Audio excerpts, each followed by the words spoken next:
लोक में सौंदर्य प्रतियोगिता हो रही थी। सभी लोग हुस्ना परी की तारीफ कर रहे थे।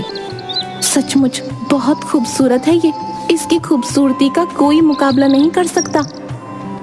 इसीलिए तो इसका नाम हुस्ना है। इसकी सुंदरता में इसके खूबसूरत बाल चार चांद लगाते हैं। सच कहा तुमने, अगर इसके बाल ना हो तो ये काफी साधारण नजर आएगी। ये सब हुस्ना की दादी का कमाल है। पूरे दिन हुस्ना के बालों के लिए दूर दूर से जड़ी बूटियां मंगवाती थी और फिर उनसे तेल बनाकर लगाती थी। सच कहा, हुस्ना को तो उनके पैर धोने चाहिए, वरना उसे कोई नहीं जानता। हुस्ना ये सब सुन रही थी। सुंदरता के घमंड में उसने सोचा, दादी परी के कारण ये लोग मुझे कम महत्व देंगे, उनसे छुटकारा पाना ही होगा। तभी महारानी ने सौंदर्य प्रतियोगिता का परिणाम बताते हुए हुस्ना को बुलाया।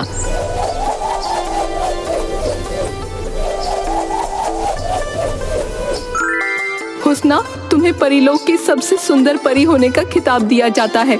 आज से तुम्हें मल्लिका के नाम से बुलाया जाएगा और तुमको मेरी खास परी नियुक्त किया जाता है। धन्यवाद महारानी, आपने मुझे तरह तरह की खूबसूरत पोशाकें और हीरे जवाहरात से भर दिया है। मैं हमेशा आपकी वफादार रहूंगी। जब वापस वो अपने घर पहुंचती है तो उसकी बूढ़ी परी दादी उसकी नजर उतारती हैं। मैं परीलोक की सबसे सुंदर परी हूँ। इस बूढ़ी परी को मेरे सामने से हटाओ। इसे देखकर मुझे बदसूरती का अनुभव होता है। और याद रखना, आज के बाद तुम सब मेरे पैरों की तरफ देखकर मुझसे बात करोगे। लेकिन ऐसा क्यों? ये आपकी दादी है। दादी, ये सिर्फ एक बूढ़ी परी है। तुम सब साधारण हो। मेरे सौंदर्य को किसी की नजर नहीं लगनी चाहिए। सभी परियां हुस्ना का घमंड देखकर वहां से चली जाती हैं। हुस्ना, मैंने तुझे पाल पोस कर बड़ा किया है। मुझ पर दया कर और मुझे यहीं रहने दे। गुस्ताख औरत, मैं मल्लिका हूँ, दुनिया की सबसे सुंदर औरत। तूने मुझे पाल पोस कर बड़ा नहीं किया है, बल्कि मेरी सेवा की है। सैनिकों, इसे मौत के घाट उतार दो। हुस्ना, तू मेरा एहसान भी भूल गई। बहुत पछताएगी तू। तुझे शाप देती हूँ मैं, तेरा घमंड तुझे बर्बाद कर देगा। देख क्या रहे हो सैनिकों? इस गुस्ताख को ले जाओ और जंगल में चील कौओं का शिकार बन जाने दो। ये महल में नजर ना आए। सैनिक बूढ़ी परी को लेकर चले जाते हैं। धीरे धीरे समय गुजरने लगता है। हुस्ना अपने घमंड के कारण किसी की भी मदद नहीं करती और जो परी भी उसे खूबसूरत नजर आती उसके वो बाल कटवा देती और कहती, आज के बाद तुम्हें इसी तरह बिना बालों के अपने मुंह को काला करके रहना होगा, वरना तुम्हें महल में आने की इजाजत नहीं है। 10 साल बीत गए।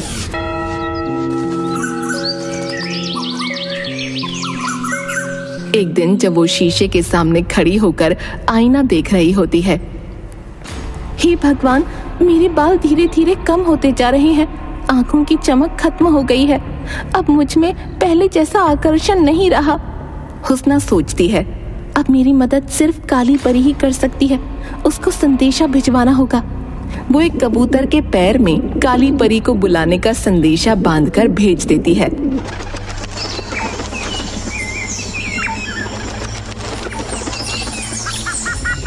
जिसे देख उसकी सहेली काले जादू की जादूगरनी काली परी आ जाती है।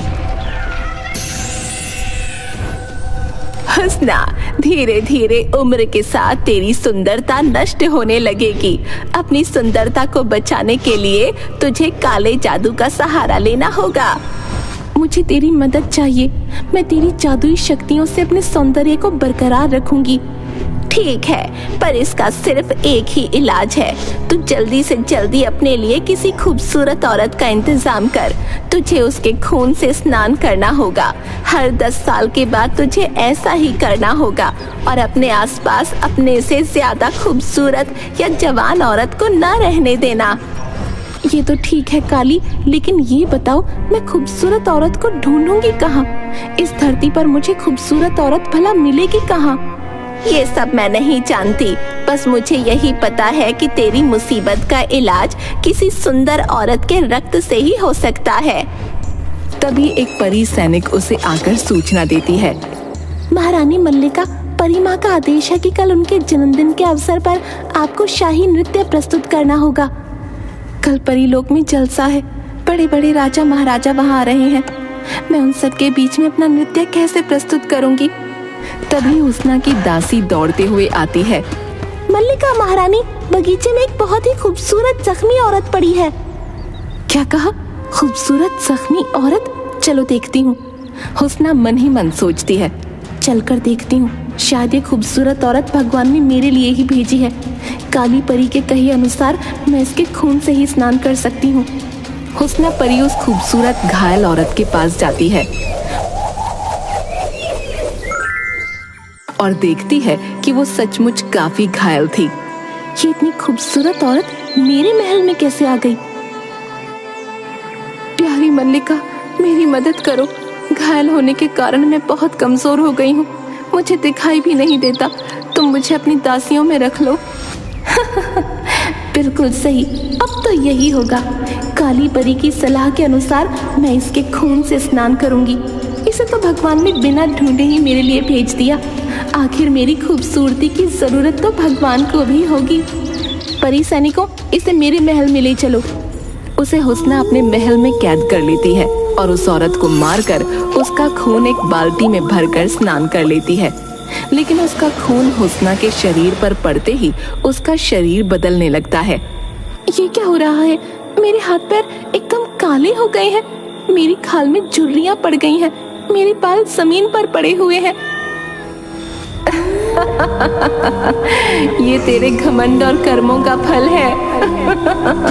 मैं वो नहीं जो तू समझ रही थी।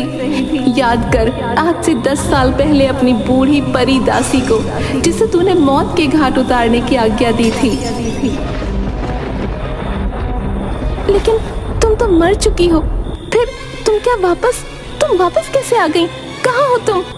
हुस्ना के ऐसा कहते ही एक अत्यधिक दिव्य सुंदरी वहाँ पर प्रकट होती है और कहती है, मुझे बूढ़ा देखकर तुमने मुझे मृत्यु के घाट उतारने की कोशिश की, किंतु अपनी जादुई शक्तियों से मैं बच गई और मैंने 10 साल तपस्या करके इस मायावी औरत को बनाया और उसके अंदर अपना जादुई खून डाला। इस औरत के रक्त को स्पर्श करते ही तुम्हारी सुंदरता मेरे शरीर में आ गई और तुम्हारे दिल की बदसूरती तुम्हारे शरीर के ऊपर दिखने लगी। मुझे माफ कर दो, मैं अपने घमंड में सब कुछ भूल गई थी। तुम्हें अपने कर्मों का फल भुगतना होगा। तुम्हें इसी रूप में जाकर सबके सामने नृत्य प्रस्तुत करना होगा। मुझे किसी भी तरह महल में पहुंचना होगा, वरना महारानी मुझे मौत के घाट उतरवा देंगी और उन्हें मेरे द्वारा किए गए अत्याचारों का भी पता चल जाएगा। हुस्ना किसी तरह खुद जल्दी जल्दी तैयार होती है और अपने सिर पर घूंघट ओढ़कर नृत्य के लिए महल में पहुंच जाती है। आ गई हुस्ना, तुम्हारा स्वागत है। आप सब लोग तैयार हो जाइए। हमारी परी लोक की सबसे सुंदर परी हुस्ना आपके सामने नृत्य प्रस्तुत करने जा रही है। हुस्ना नाचने लगती है, लेकिन शक्तिहीन हो जाने के कारण कुछ ही देर में थक कर बैठ जाती है। अरे हुस्ना, तुमने अपने चेहरे पर ये घूंघट क्यों डाला हुआ है? तुम्हारी सुंदरता ही तो महफिल में उजाला लाती है। नहीं महारानी, मैं ये घूंघट नहीं उठा सकती। हुस्ना की बात सुनकर सभी राजा महाराजा विरोध करने लगते हैं और महारानी के सैनिक महारानी के इशारे पर हुस्ना का घूंघट उतार देते हैं। ये क्या, इतनी बदसूरत और गंजी औरत कौन है? हुस्ना ने मेरे जन्मदिन पर मुझे धोखा दिया है। हुस्ना को इसकी कड़ी सजा भुगतनी होगी। तभी महल के अंदर वो दिव्य सुंदरी प्रवेश करती है। अनुपम, अनुपम, इतना निराला सौंदर्य हमने कभी नहीं देखा। ये सुनहरे बालों वाली खूबसूरत परी, तुम कौन हो? महारानी, आपके जन्मदिन के अवसर पर मैं नृत्य पेश करना चाहती हूँ। काली कलूटी और गंजी हुस्ना को कैद कर लिया जाता है और जब से सुंदरी नृत्य करने लगती है, सभी लोग तालियां बजाने लगते हैं। हम तुम्हारे नृत्य से बहुत खुश हैं और आज से तुम्हें राज्य सुंदरी घोषित करते हैं। बोलो, तुम्हें क्या चाहिए? महारानी, मैं चाहती हूँ कि हुस्ना की सभी दासियों को महल में बुलाया जाए। सभी दासियां अपने गंजे सर और काले चेहरे लेकर दरबार में आती हैं। ये मैं क्या देख रही हूँ?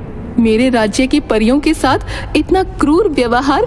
तुम्हें ऐसा करने के लिए किसने कहा? महारानी, हुस्ना नहीं चाहती थी कि महल में कोई भी उससे ज्यादा जवान या खूबसूरत नजर आए, इसलिए हमें ऐसा रहने की आज्ञा थी। लेकिन कहाँ चली गई है वो? नजर क्यों नहीं आती? आपने जिस कुरूप औरत को कैद किया है वही हुस्ना है महारानी। अपने सौंदर्य को बरकरार रखने के लिए उसने मेरे द्वारा बनाई गई मायावी औरत के रक्त से स्नान किया, जिसके कारण वो कुरूप हो गई। मुझसे बहुत बड़ी भूल हुई। मैंने शारीरिक सुंदरता को मन की सुंदरता से ज्यादा समझा। आज से हुस्ना को महल के बाहर बने अजायब घर में इसी रूप में रहना होगा, ताकि परिलोक में सभी को घमंड करने का नतीजा समझ में आ जाए।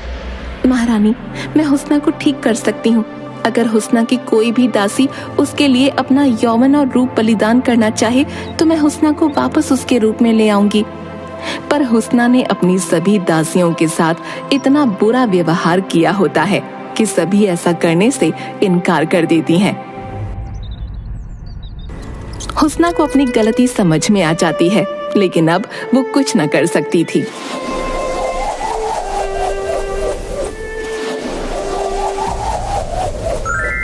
हुस्ना पश्चाताप में रोने लगती है और बोलती है, महारानी, मुझे क्षमा कर दीजिए। मुझसे बहुत बड़ी भूल हो गई। आज के बाद मैं अपने शरीर से ज्यादा अपने मन को सुंदर बनाने की कोशिश करूंगी। अगर मैं चाहूँ तो अपनी जादुई शक्तियों से तुम्हें अभी वापस तुम्हारा सौंदर्य दे सकती हूँ। तो फिर मुझ पर दया करिए। आगे से मैं ऐसी गलती कभी न करूंगी। ऐसा नहीं हो सकता। तुमने सुंदरता के साथ साथ नारी की सौम्यता को भी नष्ट किया है। तुमने गुस्ताखी की है। तुम अपने सौंदर्य को बढ़ाने के लिए एक औरत को मारने से भी पीछे नहीं हटी, इसलिए तुम्हें इसकी सजा तो भुगतनी ही होगी। बिल्कुल सही कहा दिव्य सुंदरी। तुम ही बताओ इसको क्या सजा मिलनी चाहिए।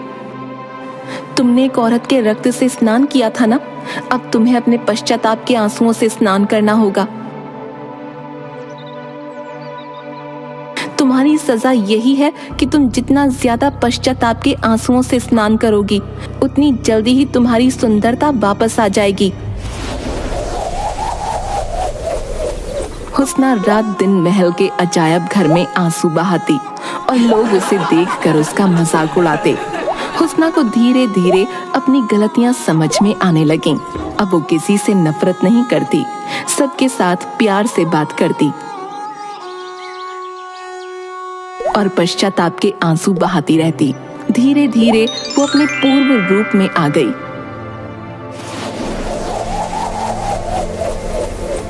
और वहां रानी ने उसे क्षमा कर दिया। इसके बाद उसने कभी घमंड नहीं किया और दिव्य परी ने उसको और भी खूबसूरत बना दिया। सभी परीलोक में खुशी खुशी रहने लगे।